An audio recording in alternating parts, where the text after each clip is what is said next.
أهلا بكم مشاهدينا الكرام. ضيفنا في هذه الحلقة من برنامج لقاء اليوم الشيخ شريف شيخ أحمد، رئيس تحالف إعادة التحرير الصومال وزعيم المحاكم الإسلامية. أهلا بك شيخ شريف. أبدأ معك شيخ شريف من بداية القصة، وقبل أن ندخل إلى صلب الموضوع أبدأ معك بسؤال جوهري. بعد سقوط المحاكم الإسلامية نهاية عام 2006 وصلت إلى نيروبي بطريقة لم يعرف تفاصيلها بعد، وأخيرا وبعد أيام طلب منك الخروج من كينيا وبعد سنة وزيادة رجعت إلى نيروبي مفاوضا وضيفا قويا مع الأمم المتحدة.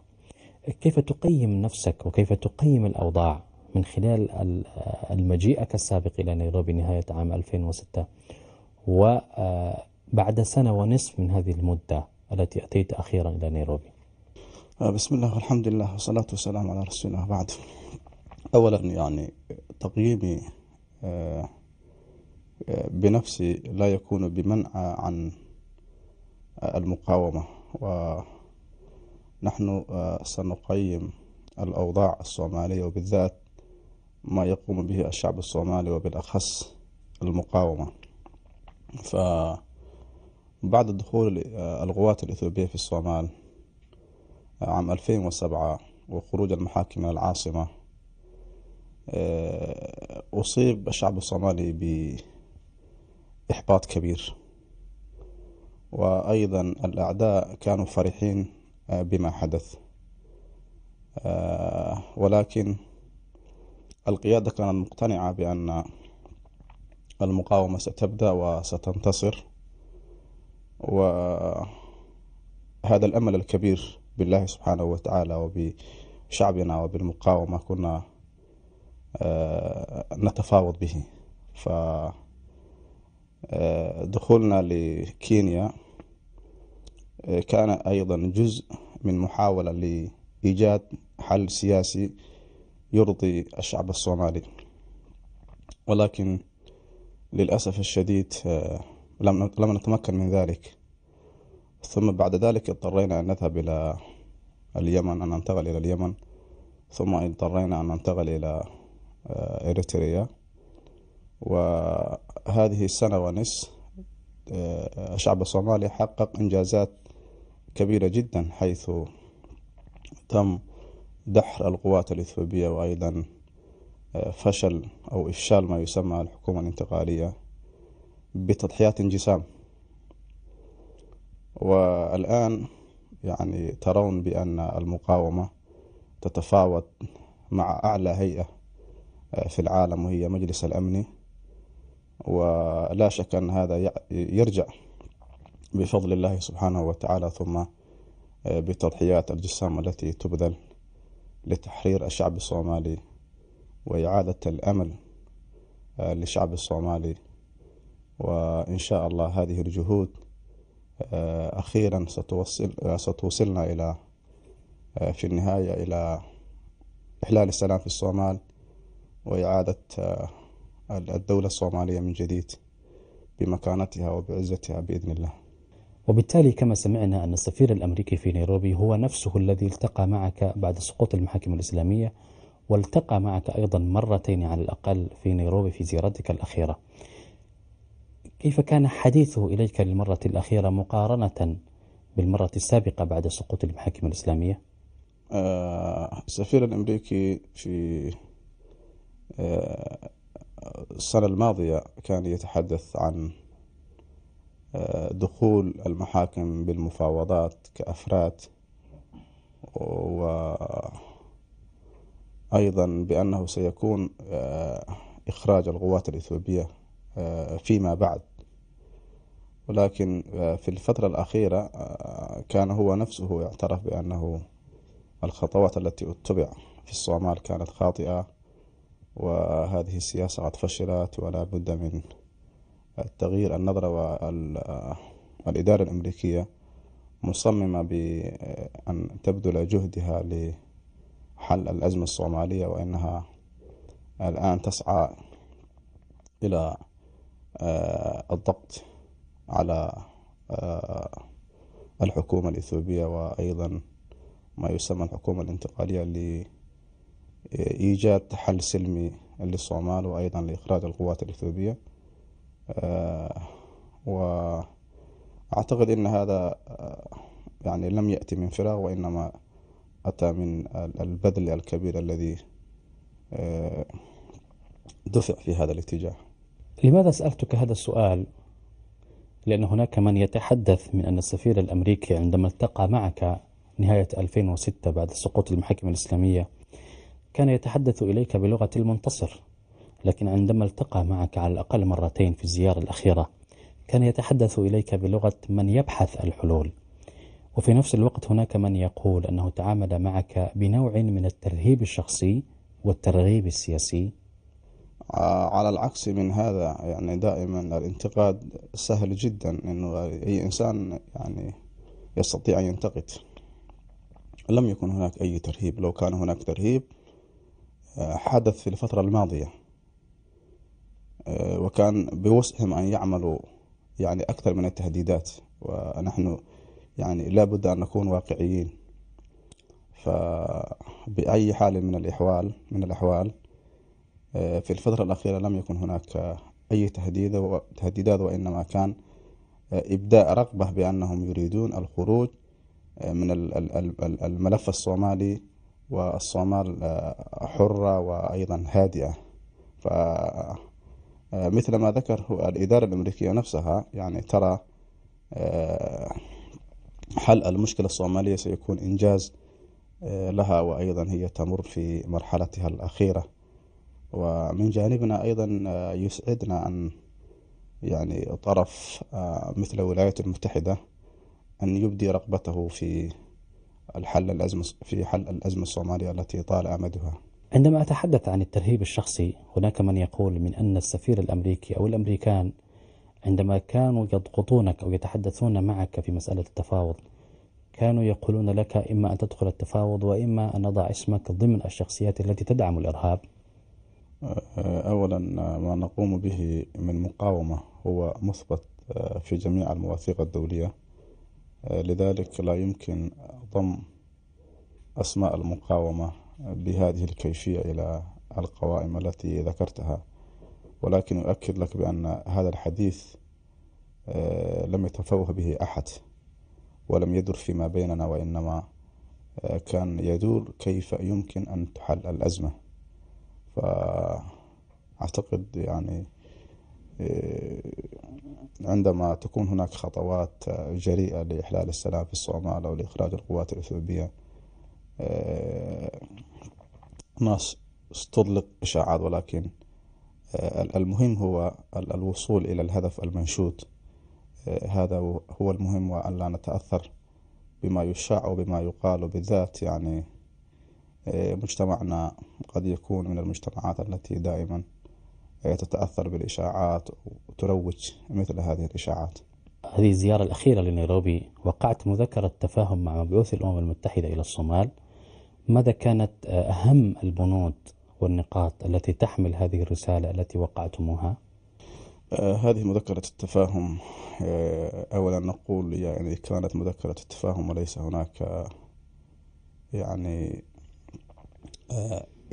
يعني اتفاقيات أو اتفاق. وهذه المذكرة التفاهم كان هناك مبادئ، كان هناك كيف تجري المفاوضات، وماذا يمكن أن يناقش من خلال هذه المفاوضات.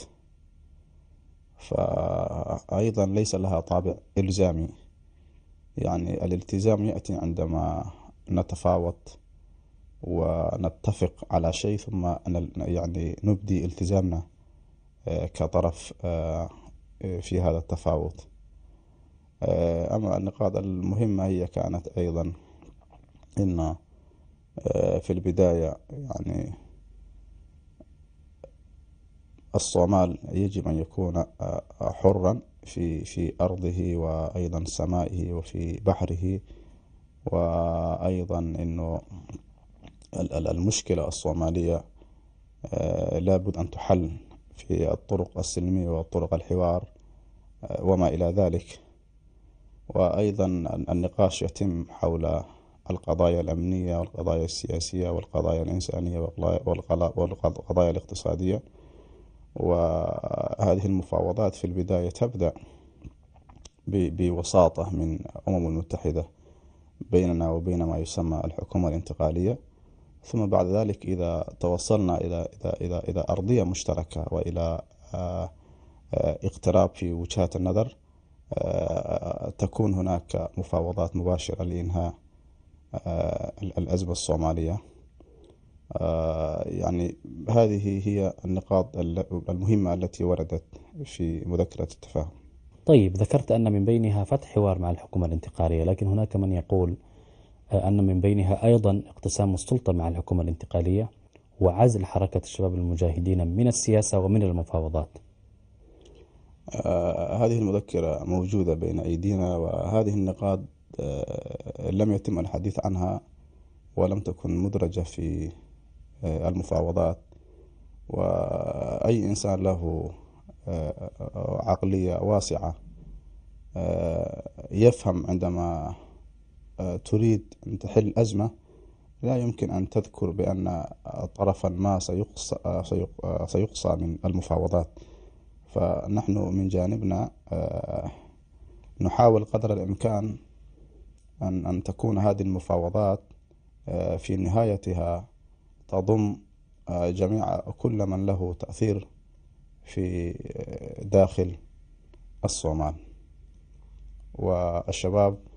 يعني نحن إخوة وعملنا فترة طويلة مع بعض، وجزء كبير منهم الآن في التحالف. لذلك يعني لا أعرف كيف الإخوة أو بعض الإخوة يتصورون بهذه الفكرة. هل ترى ضرورة إشراك حركة الشباب المجاهدين في هذه المفاوضات أو العملية السياسية بشكل عام؟ نعم، وندعوهم لأن الحل السياسي مهم جدا. الأمور دائما لا تنحل بالميدان فقط. هل تؤكد أنها لم تتضمن تقاسم السلطة مع الحكومة الانتقالية الصومالية؟ نعم، لا يعني لم يتحدث أحد ولم يكن هناك أي حديث بخصوص هذا الموضوع. يذكر عندما رجعت إلى أسمرا والتقيت مع قيادات اللجنة التنفيذية لتحالف إعادة تحرير الصومال، أعطيتهم معلومات عامة فقط ولم تذكر لهم بأنك وقعت مذكرة تفاهم، لكنهم عندما علموا من أطراف أخرى اعترفت لهم بأنك وقعت هذه المذكرة مع الأمم المتحدة. هل يعني ذلك بأنك لا تثق بمن حولك؟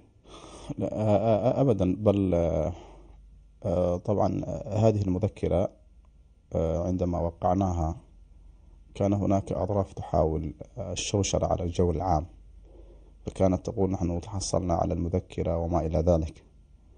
فأردنا أن ننتظرهم ونعطي الفرصة إذا كان لديهم فعلا هذه المذكرة أو غيرها.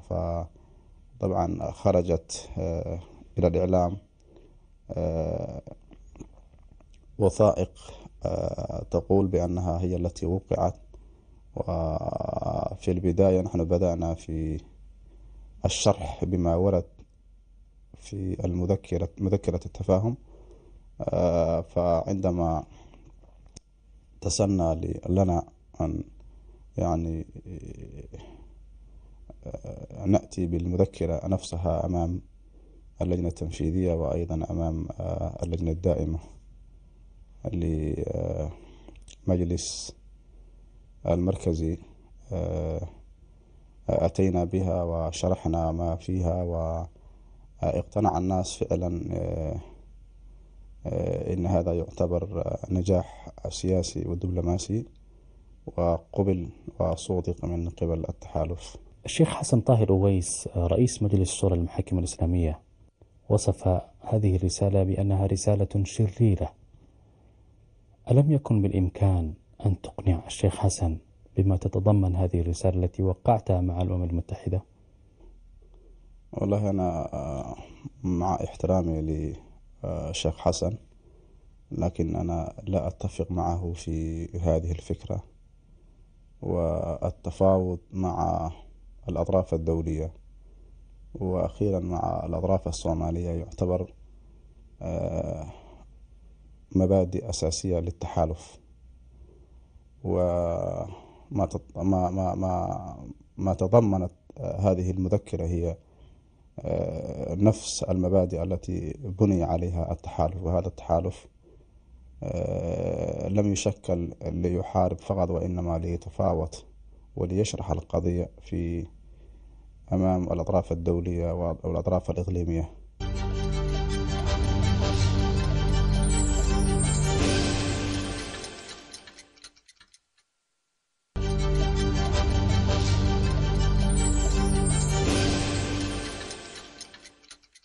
يقول منتقدوكم في أوساط المعارضة الصومالية من أنه كما ينص القانون الداخلي لكم أنه لم يكن لك مسموحا بتوقيع أي رسالة قبل التشاور وأخذ الموافقة من اللجنة التنفيذية، بمعنى أنك وقعت هذه المذكرة مع الأمم المتحدة دون الرجوع إلى اللجنة التنفيذية.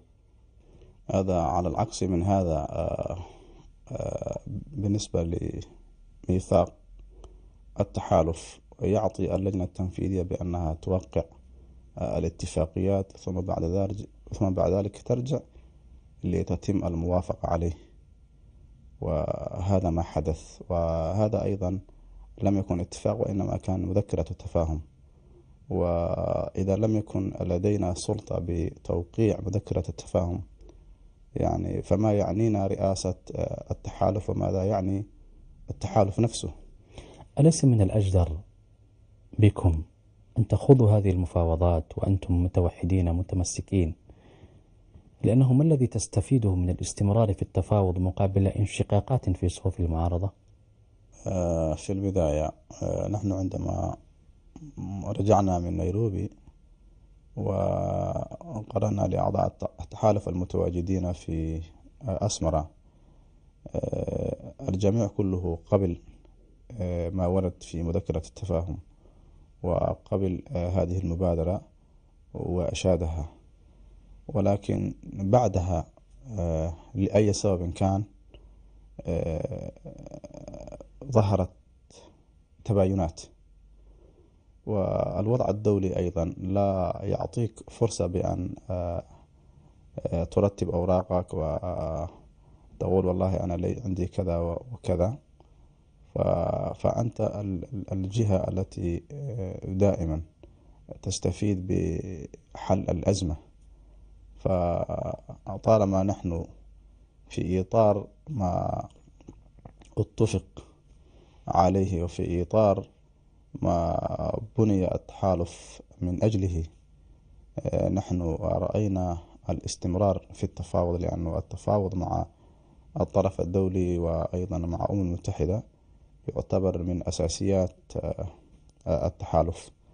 فمثل هذه الأجواء طبعا يعني من طبيعتها بأن تظهر تباينات، ولكن العبرة دائما في النتيجة وليس في الأصوات التي قد يكون فيها نوع من التباينات. ولو قلنا يعني نقف كلما يكون هناك صوت مخالف لنا، قد القضية تضيع. وفعلا هذا ما حدث في فترة المحاكم، لأنه فترة المحاكم السيطرة بالنسبة لقوات المحاكم كانت كبيرة، ولكن حدث هناك خلل في كيفية إدارة المفاوضات، وما ترتب منها كان كارثيا. فلا نريد أن نعيد نفس التجربة، فعلينا مسؤولية أمام الله سبحانه وتعالى، وعلينا مسؤولية أمام شعبنا. فإذا يعني لم نقم بمسؤوليتنا بوجهها الأكمل، قد يكون هناك عواقب قد لا يحمد. ومراعاة الصف مهم جدا، ولكن أيضا لابد أن نأخذ في الاعتبار العالم الذي حولنا وماذا يمكن أن يترتب بأي تصرف مننا. أفهم منك أن لديك قناعة تامة في المضي قدما في التفاوض. ما هو الحماس الكبير والسرعة إلى التفاوض مع الحكومة الانتقالية؟ يعني ما الذي لديك حتى تقتنع إلى هذه الدرجة؟ هناك عناصر مهمة متوفرة الآن. العنصر الأول هو هزيمة قوات الاحتلال في داخل الصومال. العنصر الثاني أيضا فشل ما يسمى الحكومة الانتقالية في الصومال. العنصر الثالث هو انتصار المقاومة في الميدان. العنصر الرابع هو رغبة المجتمع الدولي في حل الأزمة الصومالية. هذه العناصر قد لا تتوفر في أي ظرف، فطالما هي متوفرة الآن لابد أن نمضي قدما. قد يحدث خلل وقد يحدث فشل، لكن ما نريده هو أن لا نتحمل نحن وأيضا معاناة التي يعاني بها الشعب الصومالي من تشريد وقتل وتدمير، وأيضا الجفاف، أيضا غلاء في المعيشة. يعني هذه الأمور كلها تدفعنا إلى الأمام بأن نستمر في المفاوضات، لأن المفاوضات يعني أنت تتفاوض بندا ببند، وتوقع ما يرضيك وما لا يرضيك ترفضه. فلذلك يعني المفاوضات دائما لأي جهة سياسية مهمة جدا. وأيضا يعني لا نريد أن يستمر هذا الانطباع الذي أخذ من التحالف أو من المحاكم الإسلامية بأنها غير راغبة في الاستمرار في التفاوض. في إطار التفاوض نحن نقبل ونرفض، وأعتقد أن الآن فرصة لتحقيق ولو جزئيا ما نريده. لا أحد يمكن أن ينكر أن إريتريا آوتكم ونصرتكم في وقت حرج لكم كمعارضة صومالية، لكن الذي حدث في الآونة الأخيرة أنك صرحت بأن إريتريا تقوم بشق صفوف المعارضة. هل يعني ذلك أن السياسة لا تعرف صداقة دائمة؟ أنا لا أقول هذا. يعني إريتريا طبعا لنا علاقة استراتيجية ممتدة عبر التاريخ كشعوب، يعني كشعب الصومالي وكشعب الإريتري.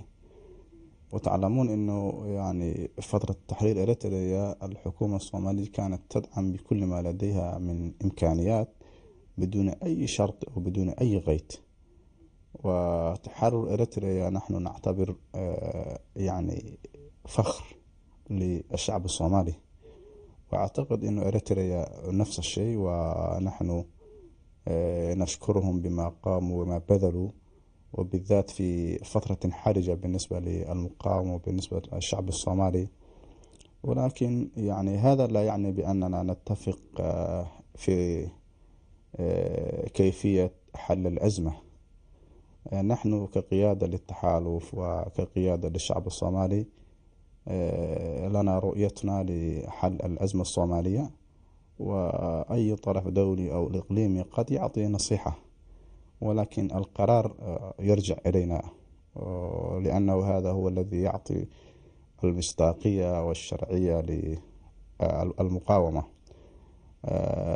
ونحن ما قلناه لم يكن اتهاما، ولكن كان يعني بعض التصرفات لم تكن محبذة لدينا، لذلك قلناها، وهذا يجب أن يكون في هذا الإطار.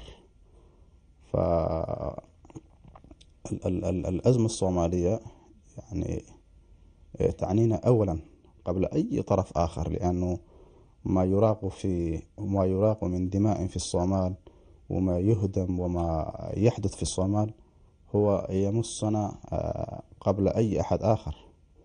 لذلك نحن المعنيون في الأزمة الصومالية وأعضاء التحالف المتواجدون في أسمرة إذا هم وافقوا ورحبوا بمذكرة التفاهم. ثم بعد ذلك عندما جئنا إلى جيبوتي واجتمعنا بشيوخ القبائل أيضا رجال الأعمال وبعض أعضاء التحالف الذين كانوا متواجدون هنا. وجدنا أن هناك يعني تشويش في داخل أعضاء التحالف، ثم بعد ذلك سافرنا إلى مصر وإلى قطر، ووجدنا أن الإخوة الإريتريين يقومون بجمع الناس واتصال مع أفراد ومع مجموعات، ومحاولة أن يكون هناك تصريح ضد القيادة في حال غيابها عن أسمرة. وطبعا يعني هذا لا يكون إلا برضا الحكومة الإريترية مع احترامنا لها، وأيضا نحن نرى بأنها هي التي كانت تدفع ليحدث هذا، وهذا ما نقوله هو ليس لصالح المقاومة وليس لصالح التحالف وليس لصالح إريتريا أخيرا. حقيقة هناك أطراف مسلحة في داخل الصومال ترفض التفاوض مع الحكومة الانتقالية، من بينهم حركة الشباب المجاهدين والشيخ حسن تركي في مناطق الجبة، وكذلك الشيخ حسن طاهر ويس رئيس مجلس شورى المحاكم الإسلامية. إذن كيف تطبقون أي اتفاق على الأرض؟ تطبيق ما يتفق عليه هنا أنا في تقديري سيكون نافذا في الصومال، لأنه في البداية ليس هناك من قال بأننا نرفض التفاوض، لا الشيخ حسن طاهر ولا الشيخ حسن تركي. هناك قد يرفض الإنسان أجزاء في التفاوض، قد يقول مثلا أنا لا أريد أن يتفاوض التحالف مع ما يسمى الحكومة الانتقالية، يعني بند من البنود في التفاوض قد إنسان يعني لا يرغب فيها، ولكن مبدأ التفاوض هذا مبدأ متفق عليه في الداخل والخارج. النقطة الثانية هي العقبة الكأداء هي وجود القوات الإثيوبية في داخل الصومال. إذا وجدنا حلا لهذه الأزمة الكل سيقبل بالنتائج التي تتوصل إليها المفاوضات. هل تعتقد بأن حركة الشباب المجاهدين سوف تلتزم بوقف إطلاق النار؟ حركة الشباب المجاهدين أصلا كانوا جزءا من المحاكم الإسلامية، والمحاكم الإسلامية شكل لإعادة الأمن والاستقرار في الصومال، وهذه من المبادئ الأساسية التي تشكلت من أجلها المحاكم الإسلامية. لذلك يعني لا يمكن بأي حال من الأحوال أن ننحرف عن الأهداف التي أسس من أجلها المحاكم. الآن نحن نخوض حركة يعني عمل تحريري. إذا حدث خروج القوات الإثيوبية فمن يتقاتلون مع من؟ إذا تم وضع جدول للقوات الإثيوبية لإخراجهم، يعني هل يعني من يتقاتلون؟ وأيضا الجانب الأهم إنه الشعب الصومالي راغب في إيجاد حل سلمي وعاجل، فنحن ما نحترمه هو دائما إرادة الشعب الصومالي، وأعتقد أننا نمثل إرادة الشعب الصومالي. فأي طرف يحاول أن يأتي ضد إرادة الشعب الصومالي وما يقبله الشعب الصومالي وما توصل إليه قيادة التحالف سيكون مرفوضا. هناك سؤال تتبادر إلى أذهان الناس: من الأطراف المسلحة في الداخل تدعم رؤيتكم التفاوضية مع الحكومة الانتقالية؟ كل المقاومة تدعم التفاوض، لأنه يعني دائما القتال هو لإيجاد حل تفاوضي، وهذا ما حدث. والآن يجري التفاوض، والنتائج وما ترغب الوصول إليه جميع المفاوضات، جميع المقاومة، هي الوصول إلى إخراج القوات الإثيوبية. فجميع أطراف المقاومة تؤيد التفاوض. بالطبع شرحتم رؤيتكم السياسية عندما زار وفد مجلس الأمن الجيبوتي والتقيتم معهم وألقيتم خطابا. كيف كان ردهم عن الخطاب الذي ألقيته؟ وكيف تقيم المناقشات التي دارت بينكم وبين وفد مجلس الأمن؟ فلنبدأ أولا إن مجلس الأمن أن يأتي هنا ويجتمع مع التحالف هذا ليس أمرا هينا. وأتعلم أنه القضية الصومالية المعضلة التي كانت تواجه بأن كان هناك إشاعات وأيضا تهم تساق من قبل إثيوبيا وأيضا من قبل أعداء الشعب الصومالي بأنه يعني هذه المقاومة هي مقاومة إرهابية ومقاومة وما إلى ذلك. فأن يأتي مجلس الأمن ويسمع التحالف ورؤية التحالف هذا في حد ذاته رسالة مهمة يجب استيعابها في هذا الإطار. النقطة الثانية نحن بعد مناقشتنا ولقاءاتنا المنفردة مثلا في سفراء مجلس الأمن شرحنا لهم القضية بوضوح وأكدوا بأنهم كانوا لا يفهمون الشأن الصومالي بهذه الكيفية، والآن سيحاولون بقصارى جهدهم بأن يدفعوا بكل ما يؤدي إلى إخراج القوات الإثيوبية وإحلال السلام في الصومال. ويعني أنا في تقييمي اللقاء معهم كان جيدا. وافقتم في الأساس أو من حيث المبدأ على نشر قوات أممية في الصومال، ما الذي وجدتموه مقابل ذلك؟ المقابل هو تأكيد خروج القوات الإثيوبية. هذا هو الأهم الآن، يعني لأنه دائما عندما تتفاوض وعندما تلتقي لابد أن يكون لديك أولويات. الأولوية للتحالف إخراج القوات الإثيوبية بإقناع المجتمع الدولي وبإقناع المجلس الأمني أن تخرج القوات الإثيوبية من الصومال وأن تنسحب منها جميعا. فكان هناك تجاوب في رؤية التحالف بكل ما طرح من بنود. وأعتقد أنه مسألة القوات الأممية قد تثير بعض الشكوك أو بعض الانتقادات، ولكن إذا لم نختر بين السيء والأسوأ فلا أعتقد أننا سنجد حل الأزمة. هل لديكم ضمانات من المجتمع الدولي أو الأمم المتحدة لجدولة انسحاب القوات الأثيوبية من الصومال؟ نعم، يعني هناك تأكيدات بأن القوات الأثيوبية لا بد أن تنسحب. هذا الشيء متروك للتفاوض، فالناس يتفاوضون عليه، لكن نحن يعني نؤكد بأنه انسحاب القوات الأثيوبية سيكون قريبا إن شاء الله. تريدون خروج القوات الأثيوبية من الصومال. إذا افترضنا جدلا أنها خرجت على وجه السرعة، من سيملأ الفراغ الأمني؟ قد يكون سؤالا وجيها، ولكن نسأل في نفس السياق قبل دخول القوات الإثيوبية كيف كان الوضع. يعني أكثر من 16 سنة لم تكن متواجدة القوات الإثيوبية، والقوات الإثيوبية هي قوات احتلال، وقوات احتلال خروجها لا يأتي بفراق، لأنه أصلا هم أتوا للاعتداء، فإذا خرجوا معناها سيخففوا الأزمة الحالية في الصومال. أخيرا قمت بزيارات إلى الدول العربية مثل قطر ومصر واليمن، كيف تقيم تأييد ودعم الدول العربية في هذه المفاوضات؟ الدول العربية جميعها تدعم المفاوضات،